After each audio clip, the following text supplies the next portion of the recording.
গতকালের ঠিক যেখান থেকে আমি ভিডিওটা এন্ড করেছিলাম সেখান থেকে আজকের ভিডিওটা আবার শুরু করছি। সচরাচর এভাবে কোনো দিন ভিডিও করিনি, কিন্তু আজকে মনে হলো এভাবেই করি।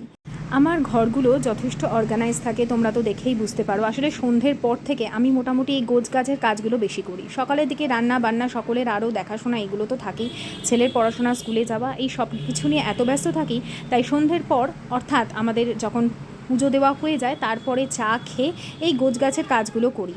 আজকে একটু বিকেলে কাজগুলো সেরে নিয়েছিলাম, আর তারপরে সবাই মিলে মানে তিনজনে, হাজব্যান্ড ফেরার পর আমরা একটু বসে চা খেয়েছিলাম, তারপরে গল্প টল্প করেছিলাম, সেগুলো তোমরা আগের ভিডিওতে অলরেডি দেখে নিও। আমি প্রত্যেক দিনের কাজটাই আগের দিন রাতে একটু গুছিয়ে রাখি। যেমন তোমাদের দেখায়, আজকে আমি এমনভাবে আটা মেখে রাখি রাত্রিবেলা, যাতে যদি ইচ্ছে করে পরোটাও খেতে পারি, বা ইচ্ছে হলে আবার রুটিও খেতে পারি, বা লুচিও করা যায়। যারা আটার লুচি খাও না তাদের কথা বলবো না, আমরা বেশিরভাগ ক্ষেত্রে আটাটা যেহেতু খাই আমি এইভাবে মেখে রেখে দিই।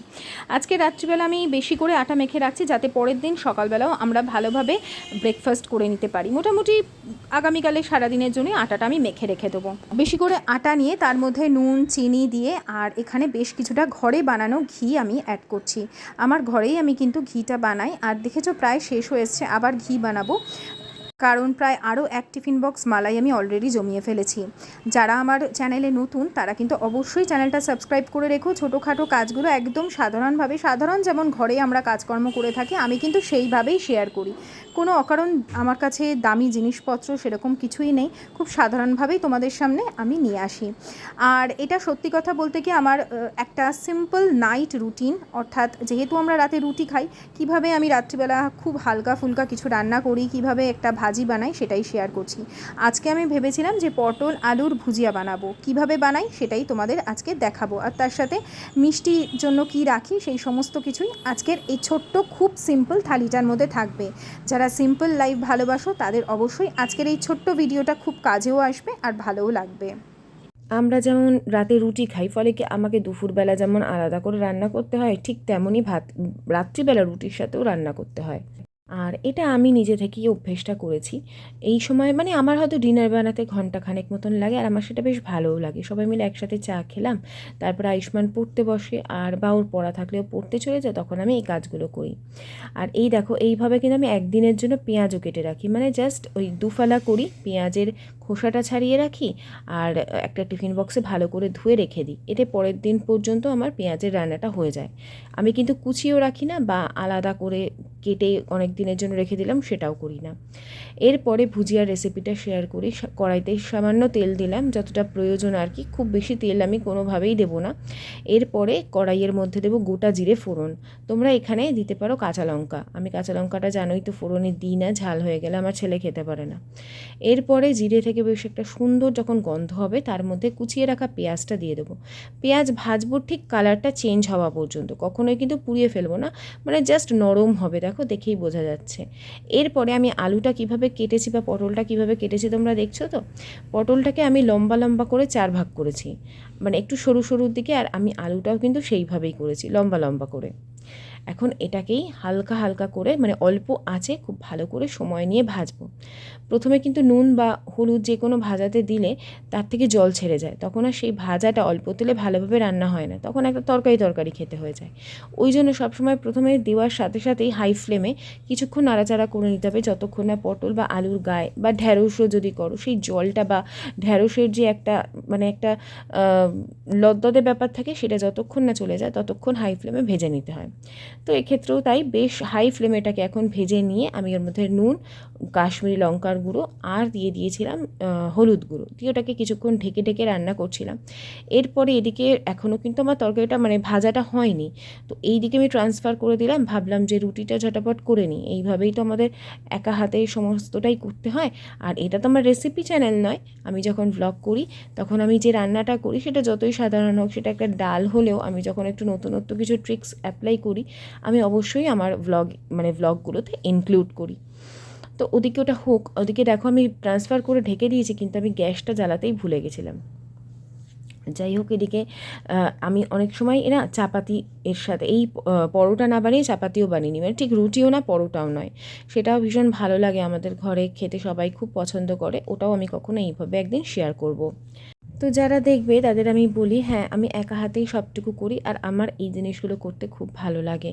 কিচেনটাকে অর্গানাইজ রাখা, গুছিয়ে রাখা, বা নিট অ্যান্ড ক্লিন রাখা, পোকামাকড়বিহীন রাখা, এটা আমার কাছে একটা টার্গেট থাকে, আর আমি ভীষণ ভালোবাসি। আমার মনে হয় যে এই কাজটা আমার নিজের কাজ, তাই কখনো ইচ্ছে করে না যে এগুলোর জন্য আমি কোনো রকম হেল্প নিই বা কাজ করতে করতে কষ্ট হচ্ছে, এরকম কখনো খুব একটা মনে হয় না। এরপরে আমি ওই 3-4টে করে রুটি করে নিই। এখানে হয়তো আবার অনেকেই বলবে যে মানে ডাইরেক্ট এইভাবে এখন সেঁকাটা উচিত না। আমিও দেখি বিভিন্ন ভিডিওতে বলে, তাই বরাবর আমি এভাবেই করেছি। যখন দেখি তাড়াহুড়ো থাকে না, কারণ ছেলেকে পড়ানোর থাকে, তারপরে হচ্ছে খাবে, এরকম ডিনারের হয়তো টাইম হয়ে যাচ্ছে, তখন আমি এইভাবে তাড়াতাড়ি করে রুটিগুলো সেঁকে নিই, আর এইভাবেই বরাবর করে এসেছি। তো এদিকে যখন ভুজিয়াটা প্রায় ডান হয়ে গেছে, এর মধ্যে 2টো কাঁচা লঙ্কা লাস্টে, এখানে আমি ক্যামেরায় ধরতে ভুলে গেছিলাম, 1 চামচ থেকে 1.5 চামচ মতন ধনে গুঁড়ো দেবো, একদম শেষে দেবো কিন্তু। এটাই হচ্ছে ভুজিয়ার টেস্টটাকে বহুগুণ বাড়িয়ে দেবে। সামান্য চাইলে চিনি দিতে পারো, আর না দিলেও চলে আর কি। তো ওদিকে ভুজিয়াটা কমপ্লিট করে একটু খোলা রাখলাম, আর এদিকে আমি যে কটা রুটি বাকি করা সে কটা করে নেব।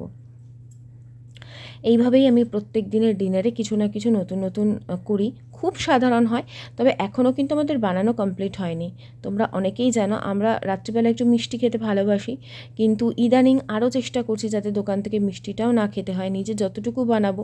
1 প্যাকেট দুধ আনলে, মানে হাফ লিটার দুধ আনলে আমাদের 3 জনের অনেক কিছুই বানানো হয়ে যায়। হয়তো ক্ষীর বানিয়ে নিলাম, বা ছানা বানিয়ে নিলাম, বা সিমাই পায়েস বানিয়ে নিলাম, ফলে চিনিটাও অল্প খাওয়া হয়, আর নিজের ঘরোয়া খাবারই খাওয়া হলো। তো ওদিকে তরকারি হয়ে গেছে, আমি সঙ্গে সঙ্গে কিন্তু কড়াইটা মেজে রেখে দিই, জানো তো। আমি বেসিনে খুব বেশি বাসনপত্র কখনোই ভরে রাখি না, যে এক বেসিন বাসন হয়ে যাবে তারপর আমাকে মাজতে হবে। যখন যেটা হয়ে যায় আমি সঙ্গে সঙ্গে মেজে নিই, ফলে কি আমার একা হাতে সব কিছু করে নিতে কোনো অসুবিধা হয় না। এরপরে ওই যে আটাটা দেখো আমি মেখে রেখেছিলাম, রুটি হয়ে যাবার পর বাকি আটাটুকু এই ছোট্ট টিফিন বক্সটার মধ্যে রেখে দেবো, যাতে আগামীকাল সকাল, মানে জলখাবারের জন্য সকালের রুটি বা পরোটা যাই করি না কেন হয়ে যায়, আর ডিনারের জন্য হয়ে যায়। এরপরে দেখো বললাম যে একটা মিষ্টি কিছু বানাবো, তো আমি ননস্টিকেই স্টিলের এটা ইউজ করছি, কারণ আমার উডেন স্প্যাচুলাটা পাচ্ছিলাম না। তো এইখানে যে ভার্মিসেলিটা দিয়েছি ওটা কিন্তু ভাজা ছিল না, ওই জন্য আমি আমার ঘরের যে ঘিটা সেটা দিয়ে 2টো এলাচ থেতো করে ভালো করে আগে ভার্মিসেলিটা ভেজে নিয়েছি, একদম লাল করে ভেজেছি। এটা সাদা ছিল, ভাজা সিমাইও পাওয়া যায়, তবে আমি যখন সিমাই করি একটু লাল করে ভাজি, এতে না দুধটা একদম টেনে নেয় না। আমরা একটুখানি পাতলা, একটু হালকা ঘন এরকম হবে সিমাই পায়েস, তবেই পছন্দ করি। ওই জন্য খুব ভালো করে সিমাইটা যদি তুমি ভেজে নাও, তোমার ওই দুধ টেনে একদম গ্যাদগ্যাদে পায়েস কখনোই থাকবে না, বেশ একটা সুন্দর তার টেক্সচার থাকবে। এরপরে কাজু কিশমিশ দিয়ে দিয়েছিলাম, আর ওই জাল করা দুধটা এর মধ্যে দিয়ে দিয়েছি। দেখো তুমি যতই ফোটাও না কেন এটা কিন্তু পুরো টেনে নেবে না, কারণ অনেক সময় আমি দেখতাম আগে যে সিমাই কিন্তু খুব টেনে নেয় তাড়াতাড়ি দুধ। তো এদিকে এটাকে কিছুক্ষণের জন্য নাড়াচাড়া করবো, কারণ দুধটা মানে জাল দিয়ে ঠান্ডা করা ছিল। আর এখানে পরিমাণ মতন চিনি দিয়ে দিচ্ছি, যার যতটা চিনি দেওয়ার ততটাই দেবে। আমরা যতটুকু প্রয়োজন 3 জনের জন্য বা যতটা করেছি সেই রকম আন্দাজে একটু চিনি দিয়ে দিলাম। রুটির সাথে রাত্রিবেলা এমন কারা কারা আছো যাদের মনে হয় যে একটুখানি মিষ্টি শেষ পাতে হলে ভালো হয়, বা না হোক আমের সময় একটু আম কাটা থাকলেও দেখবে রুটি দিয়ে খাওয়া হয়ে যায়, যারা রুটিটা খায় তারা জানে। তো এই ছিল আমাদের আজকে ডিনার। চলো আমি এবারে সার্ভ করে দিই, আমার ছেলের থালাটা আগে সাজিয়ে নিই। এখানে ওকে রুটি দিয়েছি, ছোটো বাটির 1 বাটি তরকারি দিয়েছি, আর পায়েসটা দিয়েছি। খুব অল্পই খাওয়া দাওয়া হয় আমাদের, তাই জন্য বেশ একটা মানে আনন্দ সহকারেই খেলাম। কেমন লাগলো আজকের এই সিম্পল থালিটা কমেন্ট করে অবশ্যই জানিও। আজকের মতন টাটা।